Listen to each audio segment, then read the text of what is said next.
બાકીના સમાચારમાં આગળ વાત કરીએ બનાસકાંઠાના ડીસામાં ધોધમાર વરસાદ વરસ્યો। ડીસામાં 4 ઇંચ જેટલો વરસાદ ખાબક્યો। ડીસા સહિત આસપાસના વિસ્તારમાં વરસાદ નોંધાયો। નીચાણવાળા વિસ્તારમાં ભારે વરસાદને કારણે પાણી ભરાઈ ગયા છે। રસ્તા પર નદીની જેમ પાણી વહેતા થયા છે। ભારે વરસાદથી મગફળીના પાકને પણ નુકસાનની ભીતિ ખેડૂતોને સતાવી રહી છે।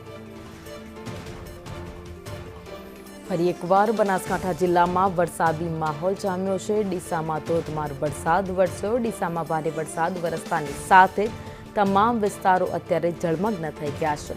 હવામાન વિભાગ દ્વારા 72 કલાકની આગાહી કરવામાં આવી છે, જેના પગલે બનાસકાંઠા જિલ્લામાં વરસાદી માહોલ દેખાઈ રહ્યો છે। મેઘરાજા મન મૂકીને વરસી રહ્યા છે। ડીસા સહિત આસપાસના વિસ્તારોમાં પણ ભારે વરસાદ વરસ્યો છે। છેલ્લા 3 કલાકથી ડીસા પંથકમાં વરસાદને પગલે તમામ વિસ્તારોમાં વરસાદી પાણી ફરી વળ્યા છે। રસ્તાઓ પર નદીની જેમ પાણી વહેતા થયા છે। લોકોની અવરજવર અટકી છે, તો બીજી બાજુ ખેડૂતોનો જે મગફળીનો પાક છે તેમાં પાણી ભરાઈ જતા ખેતરોમાં પાકને નુકસાન થાય તેવી ભીતિ સેવાઈ રહી છે।